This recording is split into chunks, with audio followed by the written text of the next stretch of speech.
तो इसे जल्दी शुरू करते हैं। जी सर। जब भी तुम्हारा यहाँ का काम खत्म हो जाए तो तुम वहां चली जाना। मैं इस काम के लिए तुम्हें टिप भी दूंगा। Thank you so much boss, मैं सारा काम अच्छे से करूंगी। मायरा ने कहा और अभिनव ने मुस्कुराते हुए उसे कंपनी की डिटेल्स के बारे में बताना शुरू कर दिया। वहीं दूसरी ओर शर्मिला ने वैभवी को अपने कैबिन में बुलाया, एक ऐसा प्रस्ताव लेकर जिसकी उसने कभी कल्पना भी नहीं की थी। एक खतरनाक खेल और दांव पर था अभिनव। काम छोटा था लेकिन कीमत पूरे 2 करोड़। इतनी बड़ी रकम सुनकर वैभवी ने भी हामी भर दी। अभिनव को आखिरकार कुछ अहम सुराग मिल गए थे। एक नाम बार बार सामने आ रहा था, पलाश। कहा जा रहा था कि वो हमेशा पर्दे के पीछे रहकर काम करता है। ना किसी ने उसका चेहरा देखा, ना उसकी असली पहचान जानी। कार चलाते हुए अभिनव के दिमाग में अचानक एक बात आई, कहीं ये पलाश दिक्पाल का बेटा तो नहीं? डॉन भी चौंक गया। अगर ऐसा था तो सारे धागे एक ही जगह जाकर जुड़ रहे थे। अंडरग्राउंड नेटवर्क, छिपी पहचान और दिक्पाल का पुराना कनेक्शन। लेकिन पहेली अभी पूरी सुलझी नहीं थी। उसी वक्त अभिनव के फोन पर लक्ष्य का मैसेज आया, कल सुबह 10 बजे मिलो। अभिनव रुक गया। इतने सारे कॉल्स के बाद सिर्फ एक मैसेज, ना कॉल ना कोई एक्सप्लेनेशन, और वो सीक्रेट कोड भी नहीं जो लक्ष्य हमेशा भेजता था। अब बात सिर्फ शक की नहीं रही थी, दाल में कुछ काला था। मीटिंग के लिए लक्ष्य का मैसेज तो आ गया था, लेकिन फिर भी अभिनव को उसमें कुछ गड़बड़ महसूस हो रही थी। जो कोड लक्ष्य को भेजना चाहिए था वो उसने नहीं भेजा था। इसी बात को सोचते सोचते अभिनव डॉन को छोड़कर वापस अपने घर पर आ चुका था। गाड़ी से उतरते ही सिंह परिवार के सिक्योरिटी गार्ड फिर से उसकी लेट लतीफी पर शिकायत करने लगे थे, लेकिन अपने ही मन में खोए अभिनव को उनकी आवाज सुनाई भी नहीं दे रही थी। वो घर के अंदर आ गया और थकान के मारे सोफे पर जाकर बैठ गया। आज डिनर तो किया ही नहीं। अभिनव को अचानक अपने मन में ख्याल आया और अब उसे भूख भी लगने लगी थी।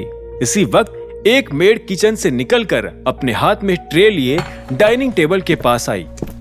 उसने उस ट्रे में से प्लेट निकालकर टेबल पर रख दी और फिर सोफे पर बैठे अभिनव की ओर देखा। मैंने आपके लिए बिरयानी बनाई है। अभिनव ये शब्द सुनकर हैरान हो गया। आज पहली बार मेड ने खुद से अभिनव के लिए खाना तैयार कर दिया था। अगर सनी आसपास होता तो वो ऐसा करने की हिम्मत भी नहीं करती, क्योंकि सनी ने पहले ही अभिनव को वार्निंग दी थी कि वो इस घर में कुछ नहीं खा सकता था। अभिनव भी उससे ज्यादा बहसबाजी नहीं करना चाहता था, इसीलिए उसने कुछ जवाब भी नहीं दिया था। एक सेकेंड, तुमने क्या बनाया है? हैरान होते हुए अभिनव ने फिर से मेड से पूछा। बिरयानी बनाई है, बिरयानी।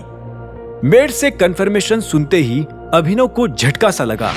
उसे एक पल के लिए यह भी लगा कि कहीं लोगों को पता न चल गया हो कि वही टाइगर है। खैर, यह बात नामुमकिन थी, लेकिन जो मुमकिन हो सकता था वो ये था कि या तो वो किसी गलत घर में घुस गया है या फिर इस बिरयानी में सनी का कोई जाल छिपा था। अभिनव के लिए फिलहाल सावधानी से काम लेने में ही भलाई थी। मेरे लिए खाना बनाने को तुमसे किसने कहा? मैंने तो नहीं कहा था आज सुबह। अनन्या मैडम ने कहा था बनाने को, और ये भी कहा था कि तब तक रुकना जब तक आप वापस ना आ जाओ, ताकि मैं आपको सर्व करके भी दे सकूं। मेड ने अपनी सफाई देते हुए कहा। अभिनव अब पहले से भी ज्यादा हैरान था, लेकिन भूख के चलते उसने पहले डाइनिंग टेबल पर आना ठीक समझा। बिरयानी खाते हुए वो यही सोच रहा था कि पिछले कुछ दिनों से अनन्या उसके प्रति काफी सॉफ्ट हो गई थी और उसके पीछे कुछ कारण भी दिखाई नहीं दे रहा था। डिनर करते ही अभिनव थकान के मारे सीधा अपने बेड पर कूद गया। उसके सोने से ठीक पहले उसके फोन पर एक मैसेज भी आया था, पर अभिनव ने उसे इग्नोर किया। अगली सुबह भी वो काम पर निकलने की जल्दी में था, इसीलिए अपना फोन चेक नहीं कर पाया था। अनन्या ने सुबह होने पर उससे कोई बात भी नहीं की थी, जिस पर अभिनव हैरान भी था। उसे लगा कि अनन्या फिर से सवाल जवाब करने वाली थी कि वो पिछली रात कहाँ था और क्यों गया था, लेकिन अनन्या ने ऐसा कुछ नहीं पूछा। अभिनव अपने वार्डरोब के पास गया और उसने एक बार सभी सूट्स को देखा। आखिर में उसकी नजर उस सूट पर गई जो अनन्या उसके लिए हाल ही में लाई थी। अभिनव ने वो सूट पहन लिया और फिर अपने आप को मिरर में देखा। मिरर में देखते ही उसे अर्जुन के साथ हुई अपनी मीटिंग याद आ गई।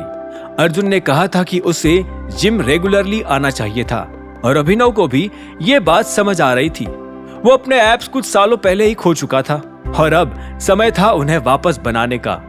एक हल्की सी मुस्कान के साथ ही अभिनव रूम से बाहर आ गया और उसको देखकर अनन्या के चेहरे पर भी बहुत हल्की सी मुस्कान आ गई थी। उसने देखा कि अभिनव ने उसका ही गिफ्ट किया हुआ सूट पहन रखा था। हालांकि वो ये समझ नहीं पा रही थी कि उसे देखकर वो सच में खुश थी भी या नहीं, पर उसे ये जरूर पता था कि वो खुद भी अभिनव से अच्छा बर्ताव करने लगी थी, वो भी बिना किसी कारण के। काम कैसा चल रहा है अभिनव? अचानक पास में बैठे सनी ने पूछा। उसके सवाल में ताना साफ झलक रहा था। आगे की कहानी जानने के लिए देखें अगला एपिसोड सिर्फ पॉकेट एफएम के यूट्यूब चैनल पर, और द रिटर्न ऑफ टाइगर के सारे एपिसोड्स को सुनने के लिए डिस्क्रिप्शन में दी लिंक से डाउनलोड करें पॉकेट एफएम ऐप।